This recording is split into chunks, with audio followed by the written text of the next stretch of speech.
Hi sewing friends, it's Karina from Lifting Pins and Needles. Welcome to another video.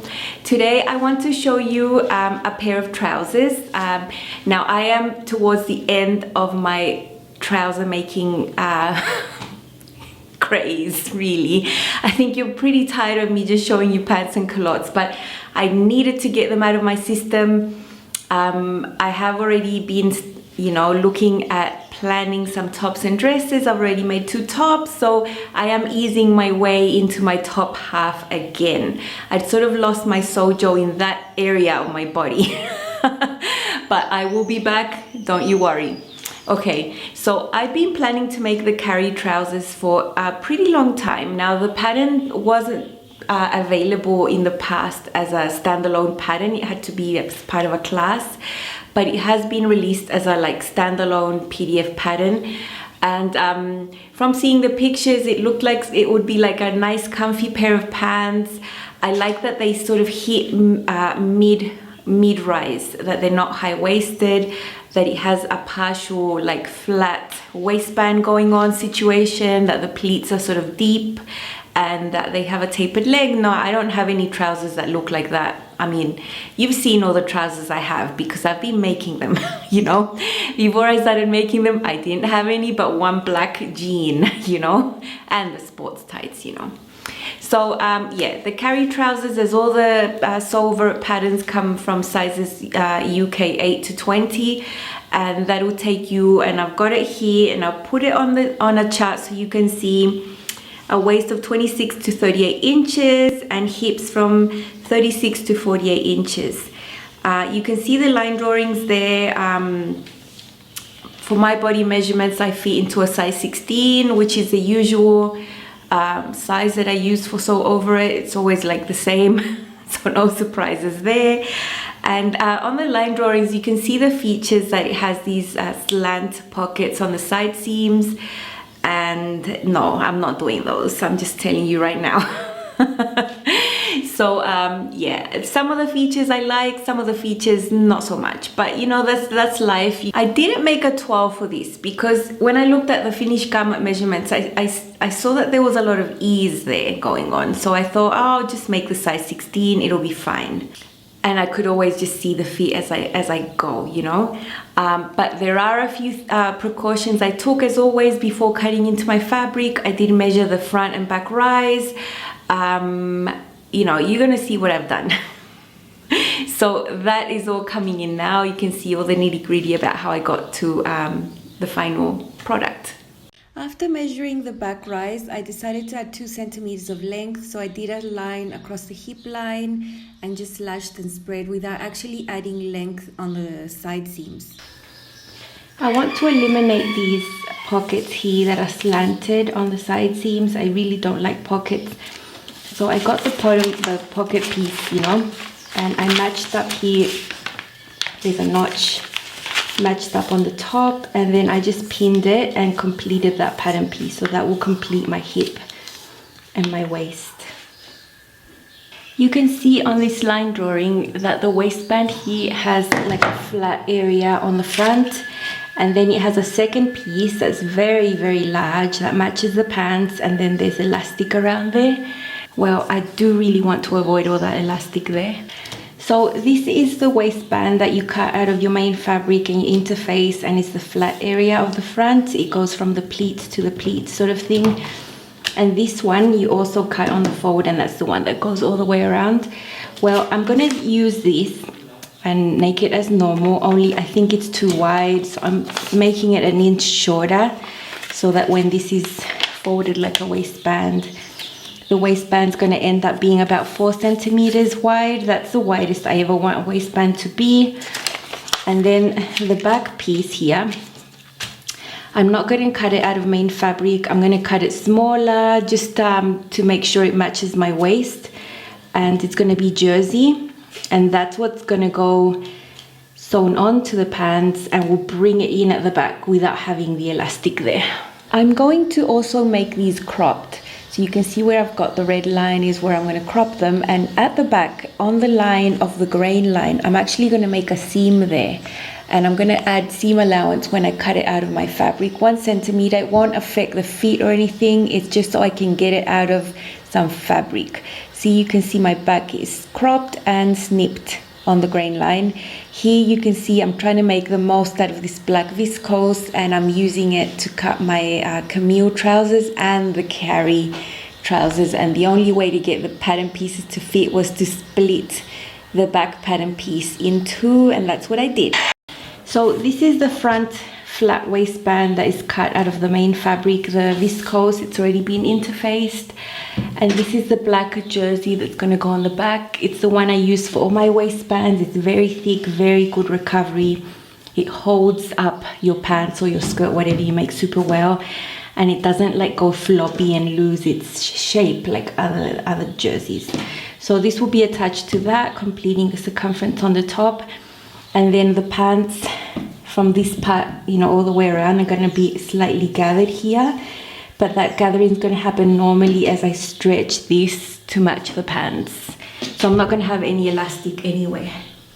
I know it's super hard to see black, but here you can see the white interfaced flat waistband that goes from pleats to pleats, going across the center front. And then from there all the way around, there's excess fabric there that had a really long waistband with an elastic, but now I have this jersey waistband. So all that I've divided into 4s on the waistband and on the pants, and you can see there's all that excess there that while I'm stretching, I'll sew it onto the pants, and then when the waistband goes back to normal, it'll sort of gather the pants slightly at the back, replacing that elastic original bit.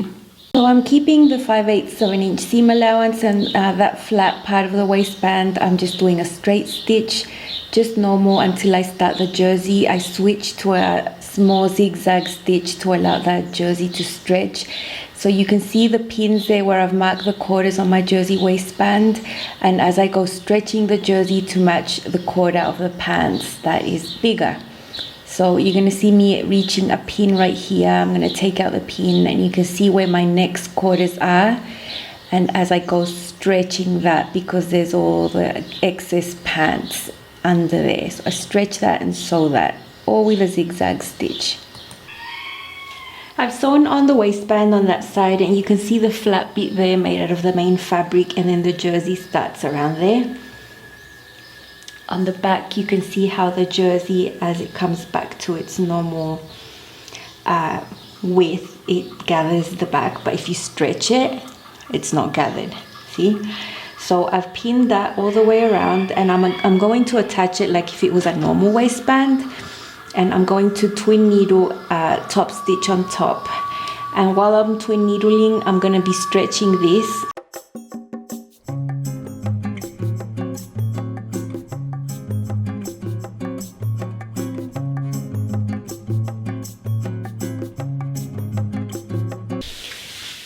So this is how that flat waistband looks. These are inside out, by the way. The pleats are actually going on the other side. I'm okay with the front.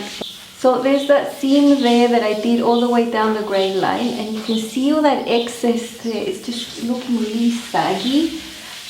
So what I've done on the other side is following that, I've taken down a few pins down the shape, and I'm actually going to take in a lot there, taper, and then taper down to nothing at the back. And it's still going to be loose and everything and baggy, but not that much. After contorting and using myself as my own mannequin, I brought that back seam in, and I'm grateful that seam is there because it allowed me to adjust for fit at the back and not have it so saggy. I made sure to transfer these markings the same onto the other leg. Okay, so you can see that I did a lot of weird stuff with my black cropped Carrie trousers. I was in the process of cutting my Camille trousers. You've already seen that vlog. And I had like a bunch of yardage all across my sewing room floor. So I thought I'm gonna make the most out of all this yardage. I was prioritizing the Camille trousers. And so from the edges, I had big chunks of fabric, but I couldn't really place a full pattern piece there. So yeah, I decided to crop and chop the back pattern piece right on the line of the grain line, and I place that carefully on the grain line on the fabric so it wouldn't really affect anything. You saw that it was pretty good that I did that because it actually helped me fit the pants to myself better on the back. It was quite baggy, quite slouchy, draping over my bottom. I didn't really like that, so having that extra seam really helped. Also, here they are. I don't mind these pleats. They sit lower than my natural waist. I didn't modify the length of this waistline. I made it like just as is because it was described as mid-rise, and that's my preferred. So you can see the two pleats there. Look, it's semi-sheer, but it's just because the light's blasting, but when I wear them, they're not sheer. There you can see from the flat waistband with main fabric comes my jersey that I used instead of the big waistband with the elastic inside. So this is very good. It stretches very well. It's super comfortable to wear, and when it returns to its original position, it creates the gathering there to bring in all that extra volume at the back. So very comfortable to wear. Yeah, nothing really special about these. They're just a pair of black cropped viscose pants that I'm gonna wear. I have a fit clip to show you where I'm walking around and talking to you what I like and what I don't like. So that's coming in now. So these are the cropped Carrie trousers, sort of mid-shin, as you can see. I am not 100% happy with these. I think they're too baggy around this area. I thought I'd got the fit like I wanted. As you can see, I did take in from that middle seam, I did take in a lot of that excess here on the back. Well, it's black, but the flat waistband is up to here just when the pleats stop, and then continues the jersey waistband I added on at the back here. Super comfortable to wear. They are super comfortable, but I don't think they're the most aesthetic type of pants I have.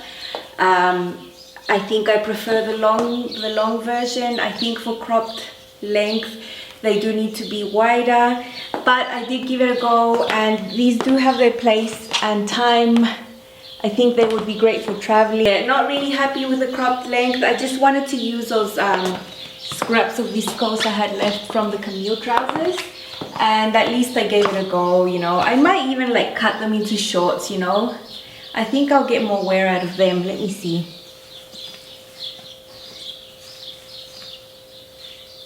Well, they're not going to be tapered in there, but they would be wider above the knee. Yeah, I think that's what I'm going to do. What do you think? Shorts, Carrie shorts. Okay, friends, it is hot. I am telling you, it's just, you have no idea. Okay, so at the same time when I cut my cropped, weird, extra seams, Carrie trousers, I patched up my pattern piece together, I taped it up, made it whole again, and I cut out another normal length pair. Now I went ahead with the experience of the Camille trousers, them being super long. I went and I measured these, before cutting the fabric, and yeah, I had to take off 3 centimeters off the bottom length to get them the length I wanted. So I think I'm seeing a pattern here. I think So Over It makes really long legs. I don't know. Because I'm above average height, I believe. I'm 5'8". I think most pattern companies draft for 5'6" or 5'5". I'm not sure. But if I have to cut off length, imagine if you're like 5'4". You're gonna have these massive long legs. So please measure your length. Sort that out before you waste a bunch of fabric. So yeah, I made a second pair. I made them exactly the same, only these don't have an extra seam at the back. They are just normal. And I love the fabric. It's a viscose and it's got flowers. I've shown this before, I think, on a fabric haul. I'm not sure. It's bought locally here. There's loads of viscose here to choose from. Very popular fabric because it's so hot here. People tend to use a lot of viscose or rayon, whatever you want to call it. So that little waistband there is interfaced and everything, and then comes the jersey waistband. And you know, I don't ever mind having a contrasting waistband because, as you know, I don't tuck in. No one will know. So yeah, these were super fast to make. These two I made, like, I don't know, it took me an hour each maybe to make them. So they were very, very fast makes. Now, you know how I took in a chunk of excess from the back seam, that middle back seam on my cropped ones? Well, I'm going to insert a fit picture here for these because I didn't have that option there. I still had that excess around here. I had these like saddlebags. You can see where the yellow bits are painted on the photo. There was like all this excess fabric there that I didn't like. It wasn't flattering for me. So I put them on inside out and I just, boom, took it in. So basically, I want to turn this inside out. The side seams have a 5/8 of an inch seam allowance, right? But here at the hip level, I took in 3 centimeters of seam allowance. So yeah, it was a big chunk that was on the excess there around my hips. And then I just went and tapered it out to the same level at the bottom of the pants. So actually the bottom circumference is the same as the original, you know, is supposed to be. So yeah, very easy, very, very, very easy to make. And I have another fit clip for you as well. The waistband, you can see there, it's got that flat piece of waistband. That's the same fabric, the interfaced. And then you can see it starts with the jersey waistband there that I added in. So yeah, super comfy, super fresh. I can't even feel I've got pants on. Yeah, super good. I really like them. Okay, so you saw that I wasn't too happy with my black cropped ones. I don't think they're very good, like they're very flattering. I don't know, there's just something off about them in the fit. I don't think that circumference there at the shins is good. It should be wide, I don't know. But yeah, I'm not done with these. These will be shorts. I will be chopping them off above the knee. Hopefully that way I will actually wear them out to the street, because how they are now, I would wear them around the house. These ones, yes, I would wear like, yeah, anyway. I'm happy with these. I'm proud of these. I'm not that proud of these. But I will make them work. As Tim Gunn says, make it work. That's what I'm gonna do. I will say goodbye now and ask you to subscribe if you still haven't subscribed and you've been watching my videos. Hit the like if you like the review, and you can press on that bell so you know when I upload. I will leave you now, and yeah, pictures are coming, and that's it. Bye.